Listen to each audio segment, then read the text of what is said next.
there was a guy.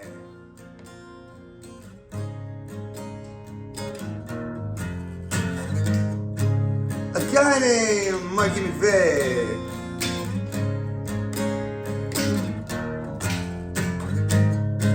Drove all the way up from Gambrels in rush hour traffic to talk about the Pixies. There he is, Mikey McVeigh, esteemed guest. Welcome back, man. Hey, buddy. It's been a while. Good to see you. Sorry left you guys hanging for so long. You know, life gets in the way sometimes, unfortunately. But we're back. And, Rome wasn't built in a day or whatever. Someone important said that. My name is Chris Frantz. It's Mikey McVeigh. Hello. Welcome back to Chris Ranks. I was going to do different guests every week, but it's been Mike every time because he has great taste in music. And what are we talking about today, Mike? We are talking about the one and only The Pixies. The Pixies, indeed. One of David Bowie's favorite bands, actually. Founded in 1986 at University of Massachusetts Amherst. Black Francis, or Charles Thompson IV, as his parents know him by, lived next door to Joey Santiago, a guitar player. They started jamming, wanted to get something together, put out an ad in the local paper that said, looking for someone who likes Peter, Paul, and Mary, Husker Du, My Bloody Valentine. Kim Deal was the only one who responded, and legend has it she didn't have a bass at the time. I'm sure she played guitar or something, though, right? Probably. You know, people try to always say, yeah. But anyway, showed up, borrowed Francis' bass, and they got it together. I didn't know this so recently. Kelly Deal, her sister, was supposed to be their first drummer. Everyone liked her. She wasn't confident in her abilities, so she suggested David Lowering, who Kim Deal met at her wedding reception through a mutual friend. And the Pixies were born. But yeah, we're going to talk about the Pixies today. They pretty much pioneered all the rock that was that came out of the 90s, all the idiosyncratic rock, Pavement, all those bands, Nirvana, and they really blazed the trail. They were known for having unusual lyrical themes, lots of biblical references, stuff about aliens, lots of biblical, incestuous, weird things, but presented in a kind of a different way. Black Francis went to school in Puerto Rico, and that's why he got his nickname, supposedly, because he was the only Caucasian in the class, Black Francis. And if you see him, he's a chubby, ginger kind of looking guy. But yeah, the Pixies. Let's talk about the Pixies. And before we get into ranking their albums, we have some honorable mentions to important parts of their legacy. Mike, why don't you go first? Well, if anybody remembers the cult classic Pump Up the Volume, one of my favorite Christian Slayer movies of all time, about being a pirate radio DJ. It has one of my top 5 favorite Pixie songs ever, which is not the original version of Wave of Mutilation, but what they call the UK surf version of Wave of Mutilation. Of course, it has some really great stuff on there, as well as Henry Rollins' cover of Kick Out the Jams with the Bad Brains. Oh, yeah. Heretic by Soundgarden. That's a good one, yeah. Everybody Knows by Leonard Cohen. That was my discovery of Leonard Cohen. I forgot that was on there. Yes, absolutely. I personally love the documentary that they did about the Pixies called Loud, Quiet, Loud, which is probably the most in-depth conversational documentary you're going to get about the band. That's the one with Bowie in it a lot, right? I think so. Yeah, it was just crazy to me. It's Bowie... How good are they when David Bowie's in your documentary for the majority of it talking about how great you are? Exactly. Cool. But, it tends to gloss over the band's history, but, you get a lot of insight in, the inner workings of the band, the tension of the band, even during their reunion tour and all that stuff as well. That's the one with the drummer, with David, where he's dealing with his father. Yeah, that's good stuff. That's really good doc. I think he was taking painkillers at the time, so he was really not in great shape. But the band stood behind him, thankfully. That was a touching scene on the bus. I know exactly what you're talking about. Yes, yeah, good stuff. And then of course I love the Breeders. I feel like if I wasn't introduced to the Breeders first, I probably wouldn't have appreciated the Pixies as much as I wound up liking them. Because being a child of the 90s, we grew up with the Cannonball on... That bass, that's in the top 5 most iconic bass intros ever. Yes. I remember always hearing that one on the radio. Just like I was talking about Sugar, I always knew that guitar riff from Your Favorite Thing before I knew who they were. I always knew the bass line of Cannonball growing up. That's the classic. And then, of course, I feel like I'm forgetting my own. All right, I'm cheating now. You have really good handwriting. That's I try. crazy. Oh, and I love Frank Black's Teenager of the Year. I love that album so much. I think that was the first time I ever really got into the Frank Black stuff before I got into the Pixies stuff, oddly enough. And Teenager of the Year was the album, of course, Headache. Yes. Which is like almost everybody's favorite Frank Black song. So it's like the one that you could probably name off in your top 3 for most of those fans. I'm glad that was your pick, Mikey, because that was mine, but I changed it at the last minute. But that one, correct me if I'm wrong, also has I Want to Live on an Abstract Plane, Freedom Rock, and there's Speedy Marie, but I think it's Freedom Rock that has kind of like a like reggae kind of sound to it, which I love. And that's a double album. That's a really fantastic album. And that brings me to my honorable mention. I scratched that out, and I know it's sacrilege to like mention like a greatest hits album, but Frank Black Francis has such a body of work with himself and like other bands, Frank Black's and Catholics and like country projects. I just chose his greatest hits compilation. It's called Frank Black 93 to 03. It goes through his whole solo career up until 2003, obviously. But I mean, it's got Los Angeles, I Want to Live on an Abstract Plane, Headache, Freedom Rock, Speedy Marie, and then some later like early 2000 ones like Men in Black is a great song. No connection to the movie. You Ain't Me, and one of my favorites, Threshold Apprehension. That's the most maniacal Frank Black solo song. That reminds me of the Pixies song. But yeah, cool. Good picks, man. Yeah. I was lucky enough to see Frank Black about 10 years ago at the Birch Premiere in Northern Virginia, acoustic. He did just played pretty much everything he had on acoustic guitar. Lucky. It was awesome. He said the night before a busboy spilled like a bus tub of liquid all over his amp. He's like, let's see if this works, And then I saw them when they got back together for Indie Cindy, which was incredible. But the best time I saw them was they opened up for Weezer on St. Patrick's Day a few years ago, and Weezer respects the shit out of them. I swear to God, longest opening band set I've ever seen in the best way possible. The Pixies played for like an hour and a half.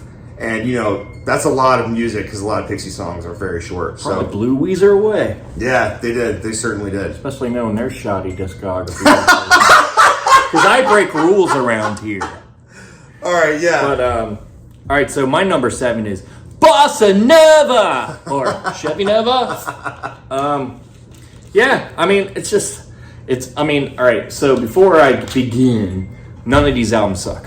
Not one. Absolutely not. There's just more throwaways than others on some of these albums. I think the problem with Bossa Nova is it's a very dated production. It probably has some of the most throwaway and forgettable songs of their catalog, in my personal opinion. I always thought Gil Norton was kind of an overrated producer. Granted, he did Color and the Shape by the Foo Fighters, but then they talk about how much of a nightmare it was to make that record with him. So, what do I know? The gloss to guitars on this album was a little unsoothing. Black Francis's vocals are very buried.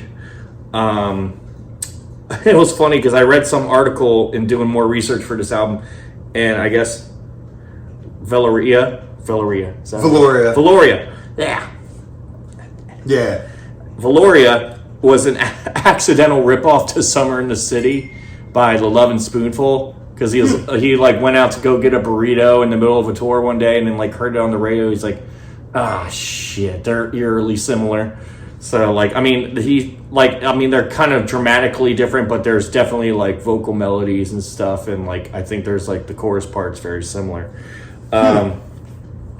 They try to get the harshness of the Surfer Rosa material in there, but kind of unsuccessfully because they try to mishmash it with the Doolittle production. Rock Music, perfect example of that. Yes, absolutely. I thought Rock Music was actually one of the weaker tracks on there too. Oh, I can't wait to talk about this. Yeah, it's kind of a record I can't decide its direction. Some of my favorites, I love Down to the Well. I love its jagged guitar work. I love the dark urgency of which that comes along with that song. Stormy Weather is almost like their Weezer sweater song, I guess. Yeah, kind of, yeah. That's kind of how I look at it. I think Dig for Fire, which is supposedly a favorite, sounds like a throwaway In Excess song. Ooh. Harsh words. Just the drumming sounds like it's programmed to it doesn't really appeal to me too much. that's really all I have to say about that album. All right, and yeah, that's not a lot of people's favorite, but you know what? It was Black Francis's favorite because he's a insufferable bastard. I'm sure. So my number 7, or is it 8? My least favorite Pixies album, and I hate being like this because criticism is subjective, is their newest one, Beneath the Eyrie. And if you watch any of our other episodes, like Mike will tell you, I like a lot of bands' later work. I like Who's Your New, the last album is like my second favorite. The Replacements, All Shook Down, I love. This album I can't stand. It's way overproduced, and it flows together as an album, but it is boring as shit. And I'm not gonna lie. So I listened to it like twice before, and it didn't catch me. And that'll happen sometimes. Maybe you're in like a weird mood or whatever. But today, preparing for the interview or preparing for the videos before Mike was coming over, the same thing happened. I put it on 6 songs in. I'm like walking around doing other stuff, and I'm like, wait, I need to like be paying attention to this, but I can't. In the Arms of Mark of Cain. Classic, like weird, cryptic, biblical. It's like they're going for that something they used to have, but it's not. It's kind of a weird song, mid-tempo. Sets the theme for the album. On Graveyard Hill is okay. That was like the first single, I think. It's okay, mid-tempo, kind of catchy. A little bit of female background vocals by Paz Lanchanton, formerly of A Perfect Circle, who's a great, replacement for Kim Deal. Catfish Kate. I wonder if that's about her. I never thought about that. That's a real catchy song. After that, it goes downhill. This Is My Fate. It's like a jaunty cowboy song, mid-tempo, boring. It's a single song that sounds like he's trying to be like a western-y, like the openings to like True Detective thing. It sounds a little like a not as good version of some of Frank Black's solo stuff.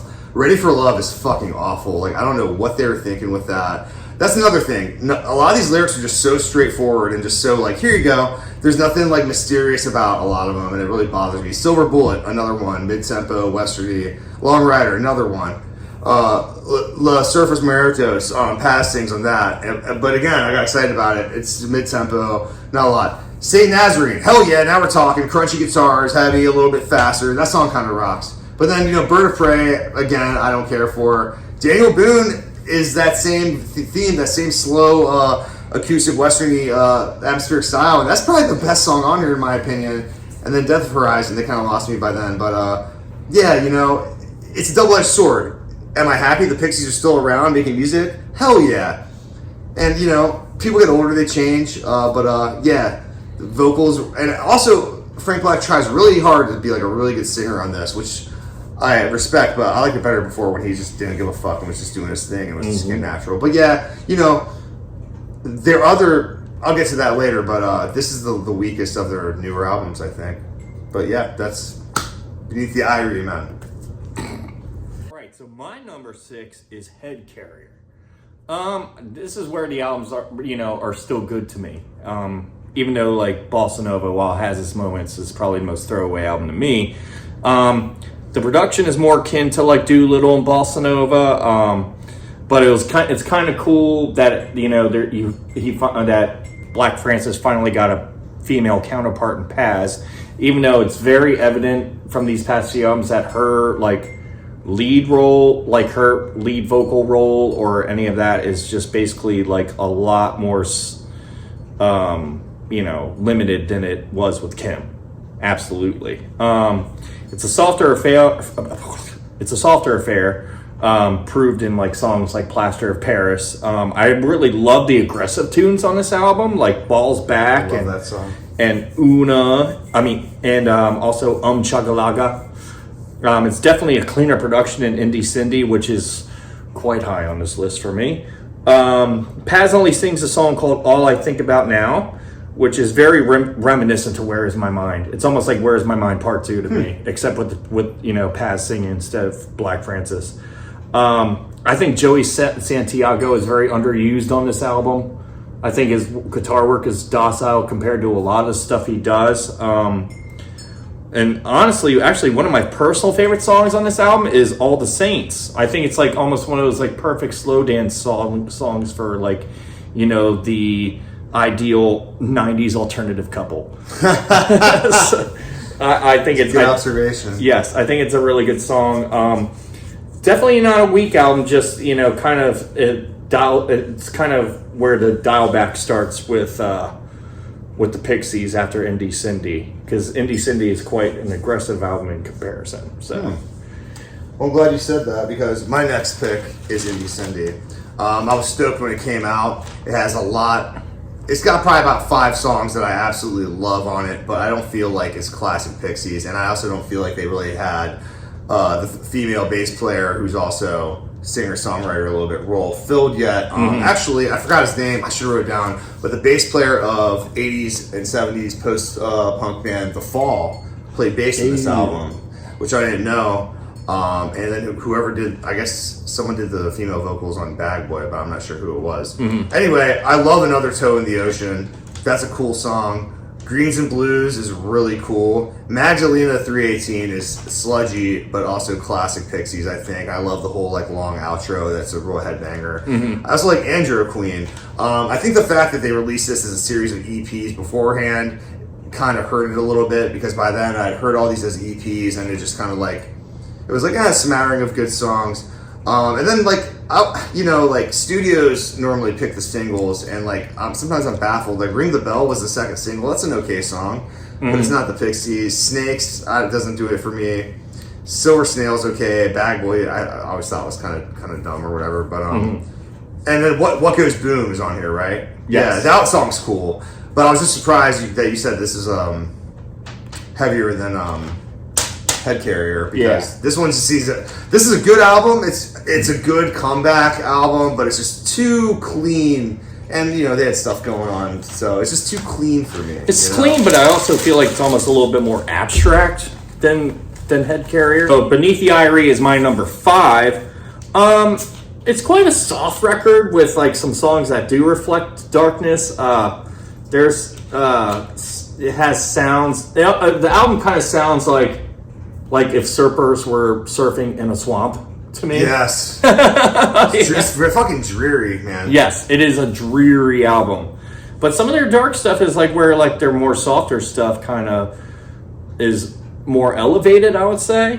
Like David Lovering's drum production on this album, like on certain songs, like especially, well, mostly normal, but like In the Arms of Mrs. Mark of Cain, it almost sounds like a Nine Inch Nails song. It has like this, it has kind of almost has like this industrial feel that like you would think would be very contrived, but actually like works perfect. At least for this song it does.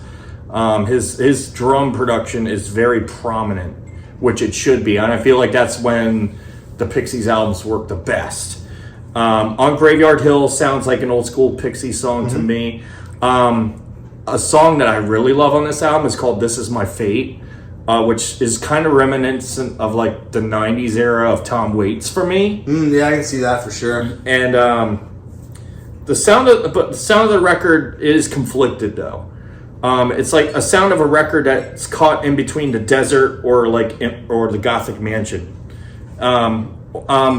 The weakest tracks on this album, Ready for Love does suck. I hate that song. Silver Bullet kind of just trudges along. That one too. Bird of Prey is just kind of, so mid-tempo. And there's lots of twang to the guitars on this record. Like, almost like Western folk kind of deal that you were talking about. Which, like kind of serves good for like some of the songs that are weaker on this album.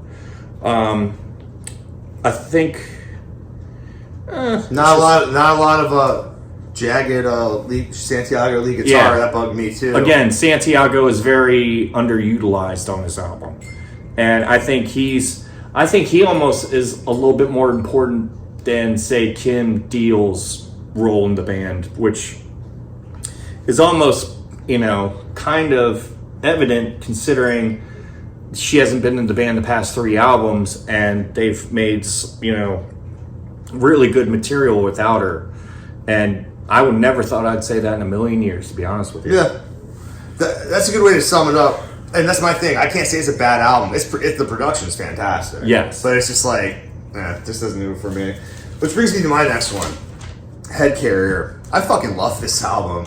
If I didn't know the history of the Pixies and you mixed this up with the rest of them, I would have said it could have came out in like 1995 or something. You're right. It kind of teeters off at the end, but it's got some pretty heavy balls to the wall songs. One that you didn't mention that I love is Talent. It sounds to me like he's like just describing how they got their start and how the band is an autobiographical song. I met a cool guy today, looks like Jack Palance, became our manager, fucking up the East Side, just about being in a band, just like gaining traction and getting excited about something cool happening. It kind of reminds me of the Aerosmith song, No Surprise, where he's talking about how the band got big. I love that song. I love Una. That's kind of like a weird one, kind of mid-tempo, like some great backing vocals by Paz. Might As Well Be Gone is like a softer one, but it's interesting, like that was my problem with Iries. Like they have soft songs, but they weren't as like interesting, and like these have like different styles going on all at once. Bow's Back, it reminds me of like River Euphrates or something. That's classic Pixies. Classic Mashers, fun. The title track, Hey Gary, that's cool, just weird. Pixies, Belle Esprit, Chugalaga's cool. And I really loved Plaster of Paris, which is a chiller song. Mm. And all I think about now was co-written by Paz and is a tribute to Kim Deal, but just basically being like, hey, thank you, thanks for like paving the way for people like me to do this. I think it's an underrated album, and I think it's the best of their new stuff, and I hope they go more in that direction. You're right, though, Santiago was a little underused, but I feel like there's more trashier sounding, old school, loud Pixie songs in this one that will grab your attention. More variety, anyway. So yeah, I like that one. Can't put it in the top few, but I thought it was pretty good. So my number 4 is Trompe le Monde. Ooh. I think it's the best production out of their 90s output.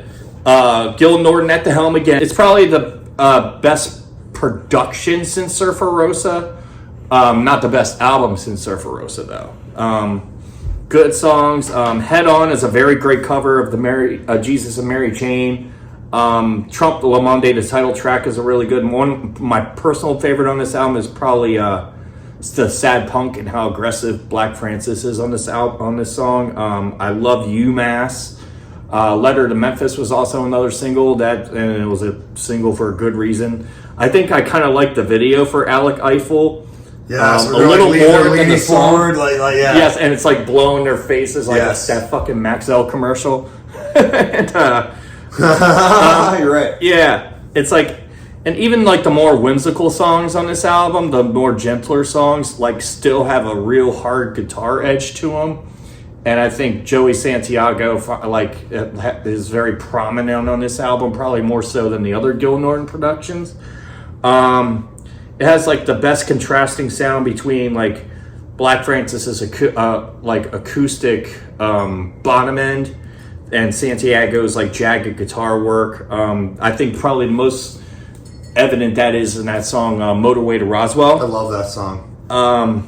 Some of the lamer songs on this album, I think Planet of Sound is just nonsense. Whoa! Oh my god, dude, I'm fucking out of here. What? Yeah. I just think it's, How can a Who's For You fan say that? Okay, continue. Bird Dreaming of the Olympus Mons. It's like you almost wait for something to happen. You think a Sonic Journey is going to happen and it goes nowhere. I wouldn't call it, I think I read where one reviewer called it possibly one of the best albums of the 20th century. I was like, I wouldn't say that. I mean, but it's a really good album. But I think the thing that puts it a little bit lower is that Kim Deal's role in the band at this point is noticeably diminished. Yes, it's very minimal, which is, for that era of the band, almost detrimental. And it's very noticeable on this record. However, I think this album has out of that era has probably one of the better productions of it. Yeah. Well said. My number 4, I think the least good of the original 4 Pixies records is Bossa Nova. I read that this was the first record where they didn't have lyrics ready and they would kind of just jam and come up with stuff, and you can kind of tell that a little bit. And I think it's interesting that Black Francis, who's probably kind of a control freak, he writes most of the songs and stuff, that this is his favorite album. I think that's very interesting. It starts off with, but it is a little unfocused, like you were saying, Cecilia Ann, It's a surf rock cover, instrumental, kind of cool. I love rock music. I would say that one's kind of like a nonsense lyric. It's a just screaming nonsense song. It reminds me of River Euphrates though, but without like good lyrics. But it gets you pumped up. Valoria, classic. You say that Summer in the City, it was similar. I'm gonna have to revisit that. Yeah, that's weird. I think like a vocal melody. I never thought of that, but you hear that influence of that song in like Weezer or so many other bands. Allison, which was written about jazz pianist Mose Allison. Fun song, mid-tempo. But then the middle of it's the ones I like. Is She Weird is really cool. Anna's okay. I love All Over the World. Dig for Fire is one of my favorite Pixies songs. A lot of people have said that's like their homage to the Talking Heads, like once in a lifetime. And I love Down to the Well. The Happening is one of my all-time favorite Pixie songs. I love a good fade out, very cinematic, singing about aliens, landing on the Sunset Strip. Still has the heavy elements, but trancy and cool. That's a great Kim Deal contribution song with her, the way their vocals mold together in the chorus. And then you got Blown Away, which is cool. Hang Wire is one of my favorites. That's like a heavy, old school sounding Pixie song. That is one of the better songs. Yeah, that song's awesome. Sure. And the Stormy Weather's cool, and Javelina. But I understand, this is their first kind of misstep. It's not as good as their first three, but yeah, I understand why a lot of people don't love it. Because the good songs are great, and then a lot of it's just kind of forgettable. But yeah, worth checking out. I mean, it's better than most stuff some people do their whole life. So, Bossa Nova. Chevy Nova? All right, so my number 3 is Indie Cindy. Wow. It has kind of like this seductive darkness to it that I find really intriguing. I think it's a pretty heavy and volatile record. It's loud as shit. One of my favorite songs that's probably the best example of this is Blue Eyed Haze, which is I love that Black Francis can still knock out those screaming vocals. I just, he's just as good as he was back in the day, if not somewhat better. There's only like traces of like their whimsical, gentler side on this album. Even though Ring the Bell is kind of like one of the weaker tunes, Jaime Bravo is a really good song that represents that.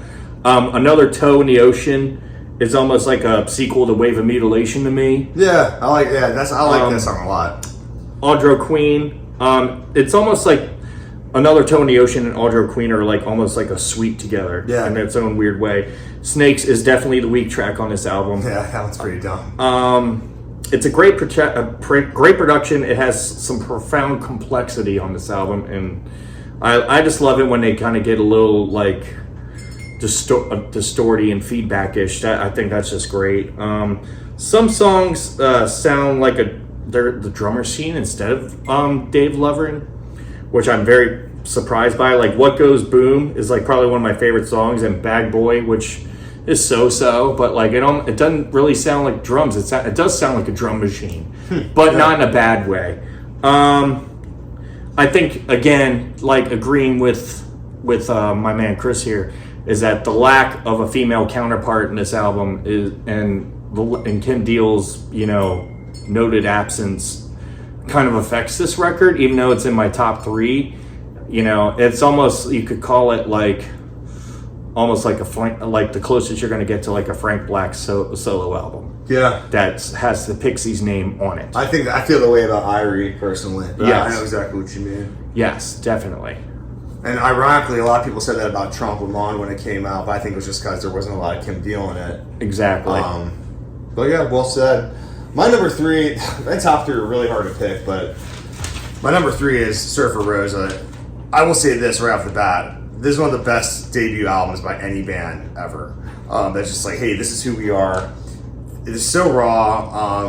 I love it's mainly Black Francis on acoustic guitar, and then Santiago's just weird, jagged riffs here and there. Mm-hmm. Kim Deal's vocals. Bone Machine, hey, that's the name of a Tom Waits song, right? Mm-hmm. That's a great opener. Break My Body has like this kind of like Latin acoustic feel and like good use of octaves.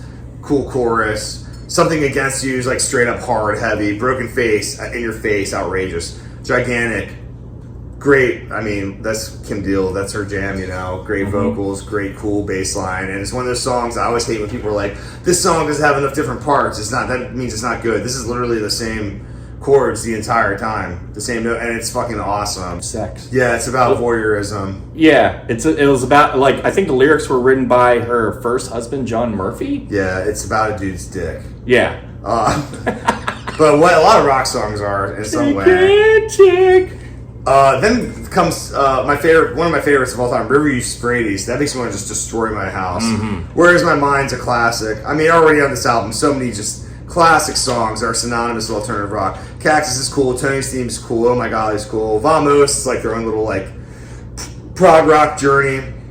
Lots of weird, obscure lyrics. Lots of weird biblical stuff. Lots of unusual subject matter, and all like the Spanish stuff he throws in. There's just so unique, and it's not contrived. You can just tell it's just who they are. It just came together like lightning in a bottle. They're not trying. Surfer Rosa, I wish I could put it higher, but I can't. But a lot of people would be their number one.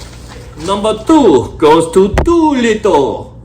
I think it's the closest that the Pixies get to like remotely sounding like the Beach Boys in its own way. Again, I think why the obvious number one beats it out is because it isn't as punchy as a production as like, but it still retains like Joey Santiago's lead guitar, loud guitar stylings. Gil Norton is personally inferior to Steve Albini to me. He just is. Again, an overrated perfectionist, still overrated. But this album has some of my favorite songs on it. Like some of the songs that were like the lead most popular songs. It's like they're great for a reason. Debaser's amazing. Tame is amazing. Wave of Mutilation is in my top 5. Gouge Away, I Bleed, and I will love Monkey Gone to Heaven for the rest for the day I die. Oh yeah, that song's incredible. Just the chorus harmonies between Kim and Black Francis in that song. It's just so poetic and just so musically beautiful. There Goes My Gun is another one of my top favorites. That one gets stuck in my head all the time. Even though I will hate Here Comes Your Man forever and a day. I just can't stand Here Comes Your Man. There's just something. It's too corny for me. It's a little, and maybe it sounds like too much like They Might Be Giants to me. Yeah, I can see that. Like, and I thought it was, and I remember hearing that song for the first time, thinking it was They Might Be Giants, and I was so wrong. I like how this album does have like a interesting theme of like environmental catastrophe. Like, especially most prominent in Monkey Gone to Heaven, that's basically about like destruction of the oceans and like man questioning its place in the universe kind of deal. I'm not a fan of La La Love You, and it's not because Dave Lovering sings it. It's because, again, another one that's a little too corny. But it has, some of my, my favorite lyrics, of course, from Wave of Mutilation, cease to resist giving my goodbyes. I drive my car into the ocean. You think I'm dead, but I sail away. Like, there's something about like disappearing. I just am wanting to disappear, and it when you're in the depths of anxiety, depression, and all that stuff, it's definitely one of those songs that's like, says something to your soul and is soothing at the same time. It's therapeutic. Yeah. Well, that's a great pick. Well put. My number 2 is also Doolittle, and it's hard for me not to put it as number 1, but it's a near perfect album. Debaser's incredible. To read about like Bob Mould, Sugar, he accidentally copied that for a good idea. Like, oh man, that's like the same song. Tame is awesome. Old school Pixies, heavy. Wave of Mutilation is great. I Bleed, weird. Lots of very Kim Deal prominent. Mid-tempo, but like hypnotic, like you're delirious on a summer day. Here Comes Your Man. I mean, that's most people's introduction to the Pixies, so I can't be mad at him. Apparently, Black Francis wrote that when he was in high school, which is also impressive.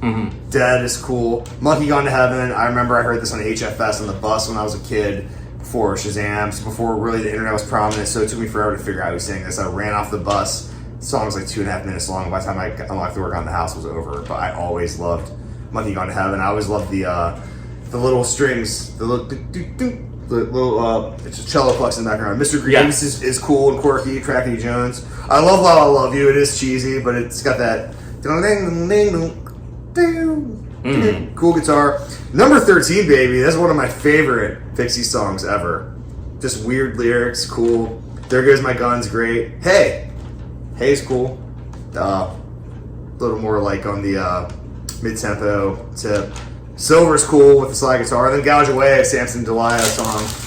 Perfect album, a little more cleaned up production, but I can't think of a more perfect like batch of 15 songs that just fly right by. And always great to revisit. Doolittle, very important, very classic album. And of course, my number ones are always the obvious ones, but I'm gonna break the rules for you guys because guess what? I believe this album did come out with its predecessing EP at some point in one pressing. Yeah. Surfer Rosa / Come On Pilgrim. See, Come On Pilgrim has 8 songs on it. My personal opinion, I think an EP, like in certain circumstances, an EP should consist of 7 songs or less. Yeah. Once you cross that threshold of 8, it's like, well, you're kind of borderlining the EP album kind of deal. So I kind of count on Come On Pilgrim because that has 8 songs on it. Surfer Rosa, first and foremost, Steve Albini produces it, and even though Steve Albini's a pretentious asshole, like his productions are just amazing to me, and his drum sounds are amazing to me. No robotics to it. There's not one song I would skip on Surfer Rosa, not one. If I was forced to choose a lame song on Surfer Rosa, it would probably be Tony's theme. Yeah, Probably. it's pretty goofy. It is a really goofball one. It's really simple. Bow Machine, Something Against You, those are 2 of my favorites. I got the broken face. That sounds awesome. I love that song. Vamos is probably, if not one of my favorites, probably number 2. And of course, Gigantic, which is like Kim's swan song. As far as Come On Pilgrim has my favorite Pixie song. Can I guess what it is? Go ahead. Is it Caribou? It is Caribou. Because I was you're right about Come On Pilgrim because I was like, fuck. I always thought that was on Surfer Rosa, but I guess I'm just used to. It's on a pressing bunch when they put those together. But Caribou is my absolute favorite Pixie song of all time. Other songs on that is Ed Is Dead is a really good song. Yeah. Nimrod's Son is a very good song. Ooh. Nimrod's Son, it has that like same like acoustic, rhythmic acoustic deal that goes on in Vamos almost. Oh man, I'm a screwed up because holiday songs on. Yes, it is. I screwed up bad, guys, because holiday songs are incredible. I'm just so used to hearing that and Surfer Rosa together. I got confused. Yeah. Mm-hmm. I've Been Tired. I love like Black Francis's borderline tenor / falsetto vocals on that song, and like the vocal, like the harmonies and dual vocals in the chorus for that song with him and Kim. It's just I think are amazing. Like I've been tired. It's just I had to throw Come On Pilgrim in there just because it has enough songs. Does that Levitate Me on it? It has Levitate Me on it. I screwed up big, guys. Yep. Damn it. Yes. So, yeah, I like Come On Pilgrim way better than Surfer Road. Ugh, that's hard.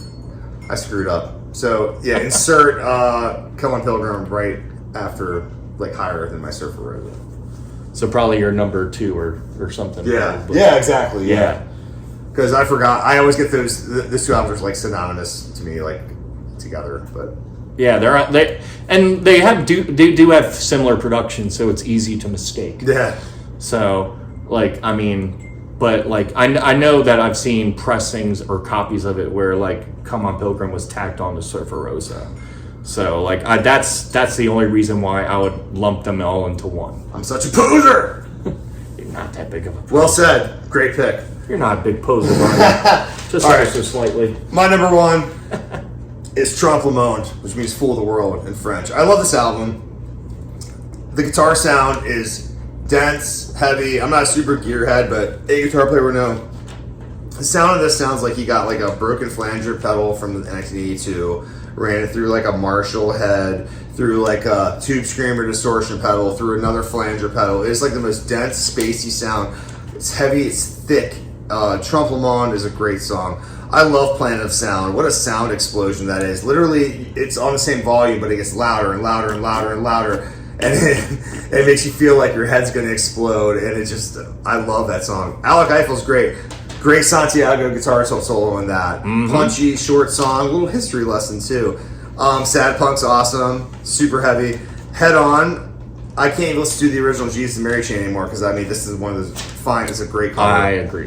UMass is funny, making fun of like the upper crust, like pseudo intellectuals. Palace of the Bryans, okay.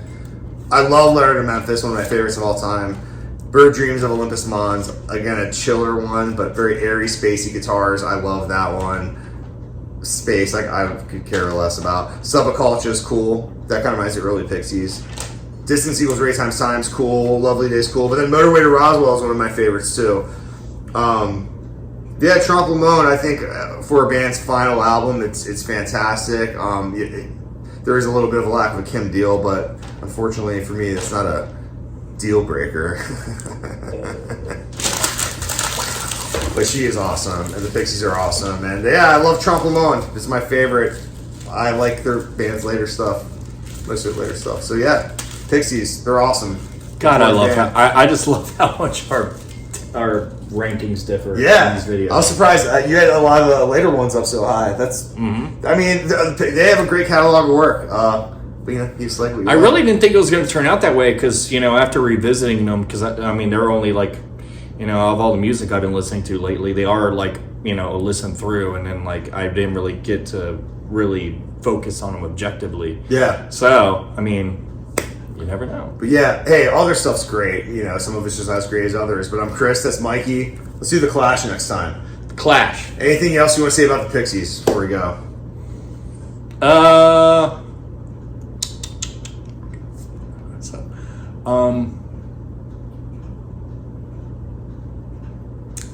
Death to the Pixies.